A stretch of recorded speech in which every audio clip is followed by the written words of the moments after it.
ಇವತ್ತು ನಾನು ನಿಮ್ಮ ಜೊತೆ ಒಂದು ಪ್ರಸಿದ್ಧವಾಗಿರುವಂತಹ ಹೆಲ್ದಿ ಮತ್ತು ಆಯುರ್ವೇದಿಕ್ ಒಂದು ಚಟ್ನಿಯನ್ನು ತೋರಿಸ್ಕೊಡ್ತಾ ಇದ್ದೀನಿ. ಬಿಸಿ ಬಿಸಿ ಅನ್ನದ ಜೊತೆ ಇದನ್ನ ತಿಂತಾ ಇದ್ರೆ ತುಂಬ ಚೆನ್ನಾಗಿ ಬರ್ತದೆ. ಇದಕ್ಕೆ ದೊಡ್ಡಪತ್ರೆ ಎಲೆ, ವಟ್ಲಾವ್ ಪಾನ್ ಮತ್ತು ಇಟಾಲಿಯನ್ ಲ್ಯಾಂಗ್ವೇಜಲ್ಲಿ ಆರೆಗಾನೋ ಅಂತ ಕರೀತಾರೆ. ಇದು ನಾನಾ ಪ್ರದೇಶದಲ್ಲಿ ನಾನಾ ಥರದಲ್ಲಿ ಇದು ಪ್ರಯೋಜನಕಾರಿಯಾಗಿದೆ. ಇದಕ್ಕೆ ದಕ್ಷಿಣ ಭಾರತದಲ್ಲಿ ಮಕ್ಕಳಿಗೆ ಶೀತ, ಕೆಮ್ಮು, ಜ್ವರ ಆದಾಗ ಇದಕ್ಕೆ ರಸನ ಕುಡಿಸ್ತಾರೆ. ತುಂಬ ಚೆನ್ನಾಗಿರುತ್ತೆ. ಇದು ಒಂದು ಅಜ್ವೈನ್ ಅಂತ ಹೇಳ್ತೀವಲ್ಲ, ಅದರದ್ದೇ ಎಲೆ. ಇದರಿಂದ ಕುಡಿಯೋದ್ರಿಂದ ನಿಮಗೆ ಇಷ್ಟು ಬೆನಿಫಿಟ್ಟು. ಅಥವಾ ಇದನ್ನು ತಂಬುಳಿ ಕೂಡ ಮಾಡ್ತಾರೆ. ಇಲ್ಲಿ ನಿಮಗೆ ಕೊಡ್ತಾ ಇದ್ದೀನಿ ಇದ್ರದ್ದು ಚಟ್ನಿ ಹೇಗೆ ಮಾಡೋದು ಅಂತ. ನಮ್ಮ ಮನೆಯಲ್ಲಿ ಇವಾಗ ಚಳಿಗಾಲ ಸ್ಟಾರ್ಟ್ ಆಗಿದೆ. ಆಲ್ಮೋಸ್ಟ್ ಇದು 1 ವೀಕಲ್ಲಿ 1 ಟೈಮ್ ಅಂತೂ ಬಂದೇ ಮಾಡಿರ್ತೀನಿ ನಾನು. ಇಲ್ಲಿ ನಾನು 1 ಟೇಬಲ್ ಸ್ಪೂನ್ ಎಣ್ಣೆಗೆ 5ರಿಂದ 6 ಎಸಳು ಬೆಳ್ಳುಳ್ಳಿ, 1 ಟೇಬಲ್ ಸ್ಪೂನ್ ಜೀರಿಗೆ, ಹಸಿಮೆಣಸಿನ್ಕಾಯಿ ನಿಮ್ಗೆ ಖಾರಕ್ಕೆ ತಕ್ಕಷ್ಟು, ಮತ್ತು ಕೊತ್ತಂಬರಿ ಸೊಪ್ಪನ್ನ ಹಾಕ್ಬಿಟ್ಟು ಚೆನ್ನಾಗಿ ಹುರ್ಕೊಳ್ತಾ ಇದ್ದೀನಿ.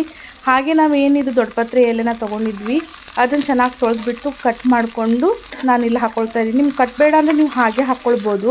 ನೋಡಿ ಫುಲ್ಲಾಗಿದೆ ಇದು ಅಂತ ಅನ್ಕೋಬೋದು. ನೋಡಿ ಫ್ರೈ ಆದಮೇಲೆ ಇಷ್ಟೇ ಸ್ವಲ್ಪನೇ ಆಗಿಬಿಡ್ತದೆ. ತುಂಬ ಚೆನ್ನಾಗಿ ಫ್ರೈ ಮಾಡ್ಕೊಳ್ಳಿ. ಹೈ ಫ್ಲೇಮಲ್ಲೇ ಫ್ರೈ ಮಾಡ್ಕೊಳ್ಳಿ. ಯಾವುದೇ ಥರದ್ದು ಏನಾಗಲ್ಲ. ಇದು ಹಸಿ ವಾಸನೆ ಹೋಗೋ ತನಕ ಫ್ರೈ ಮಾಡ್ಕೊಳ್ಳಿ. ಹಸಿ ವಾಸನೆ ಇದ್ದ ತಕ್ಷಣವೇ ತಿನ್ನಲಿಕ್ಕೆ ತುಂಬ ಕಷ್ಟ ಆಗ್ಬೋದು. ಒಂದು ಸ್ವಲ್ಪ ಒಗ್ರು ಥರ ಆಗ್ತದೆ. ಅದಕ್ಕೋಸ್ಕರ ಹಸಿ ವಾಸನೆ ಹೋಗೋ ತನಕನೂ ಇದನ್ನ ಚೆನ್ನಾಗಿ ಫ್ರೈ ಮಾಡ್ಕೊಳ್ಳಿ. ನೋಡಿ ಇದು ಫ್ರೈ ಆಗಿಬಿಟ್ಟಿದೆ. ನಾನು ಈಗ ಚಟ್ನಿದಕ್ಕೆ ಇಲ್ಲಿ ತೆಂಗಿನಕಾಯಿ ತುರಿ ತೊಗೊಳ್ತಾ ಇದ್ದೀನಿ. 1 ಹಿಡಿಯಷ್ಟು ನಾನು ಫುಲ್ಲು ತೆಂಗಿನಕಾಯಿ ತುರಿ ತೊಗೊಂಡಿದ್ದೀನಿ. ಹಾಗಂದರೆ ಅರ್ಧ ಕಡಿ ತೆಂಗಿನಕಾಯಿನ ತೊಗೊಳ್ತಾ ಇರೋದು.